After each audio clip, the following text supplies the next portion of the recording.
Greetings and felicitations. Welcome to my Bible reading on YouTube. We're at Genesis chapter 8. And God remembered Noah and every living thing and all the cattle that was with him in the ark. And God made a wind to pass over the earth, and the waters assuaged. The fountains also of the deep and the windows of heaven were stopped, and the rain from heaven was restrained. And the water returned from off the earth continually, and after the end of 150 days, the water was abated. And the ark rested in the 7th month on the 17th day of the month upon the mountains of Ararat. And the water decreased continually until the 10th month, and in the 10th month, on the 1st day of the month, were the tops of the mountains seen. And it came to pass at the end of 40 days that Noah opened a window of the ark which he had made, and he sent forth a raven, which went forth to and fro until the waters were dried up from off the earth. And also he set forth a dove from him, to see if the waters were abated from off the face of the ground. But the dove found no rest for the sole of her foot, and she returned unto him into the ark, for the waters were on the face of the whole earth. Then he put forth his hand, and took her, and pulled her in unto him into the ark. And he stayed yet other 7 days, and again he sent forth the dove out of the ark. And the dove came into him in the evening, and lo, in her mouth was an olive leaf, plucked off, so Noah knew that the waters were abated from the earth. And he stayed yet other 7 days, and sent forth the dove, which returned not again unto him any more. And it came to pass in the 601st year, in the 1st month, the 1st day of the month, the waters were dried up from off the face of the earth. And Noah removed the covering of the ark, and looked, and behold, the face of the ground was dry. And in the 2nd month, on the 7th and 20th day of the month, was the earth dried.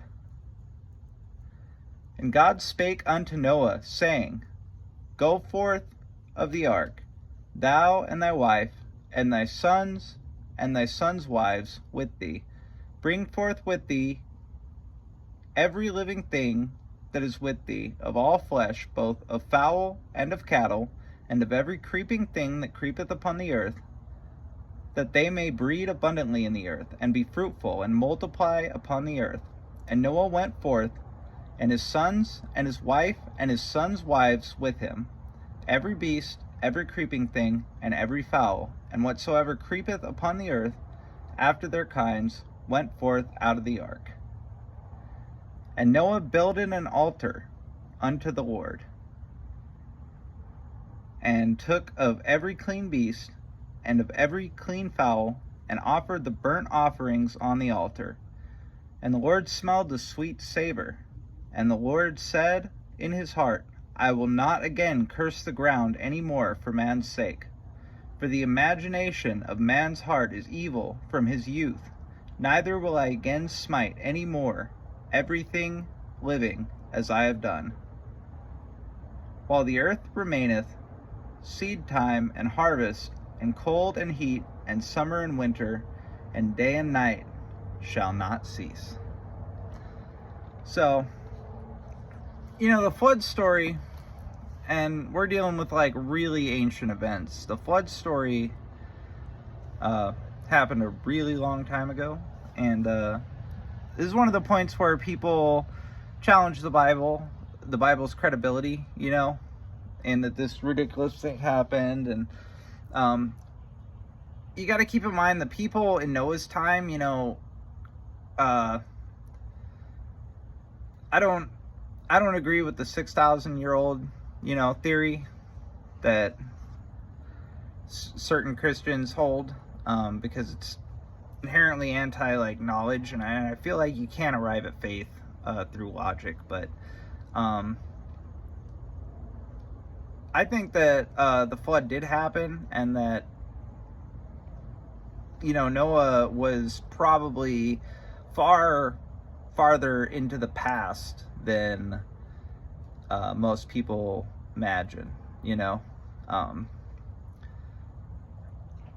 And archaeological evidence for civilization breaks down earlier than maybe 3500 BC most places, 6000 BC in China, but that civilization was totally isolated from this one at the time. So you know, when we're talking about the ark, we're talking maybe tens, maybe 100,000 years ago.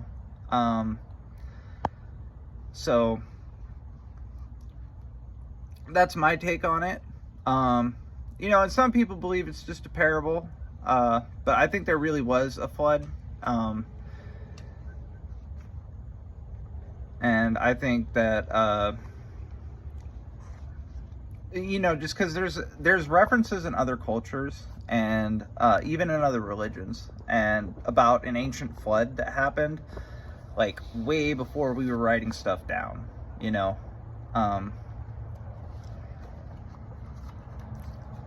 Anyway, I don't want to be like teaching a certain theology.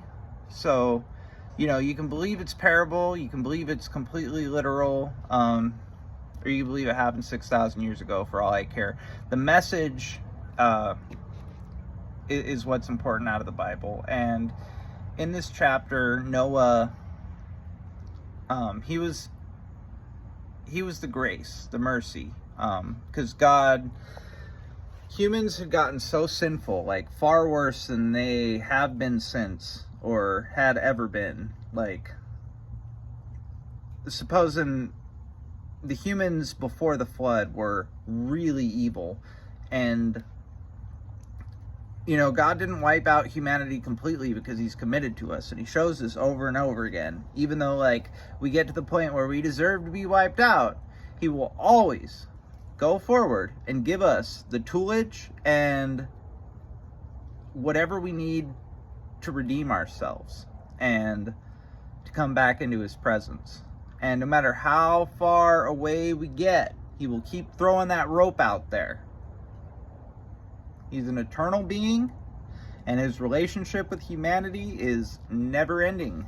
And, you know, don't ever think that you've done something so bad that you can't come back into God's grace, you know?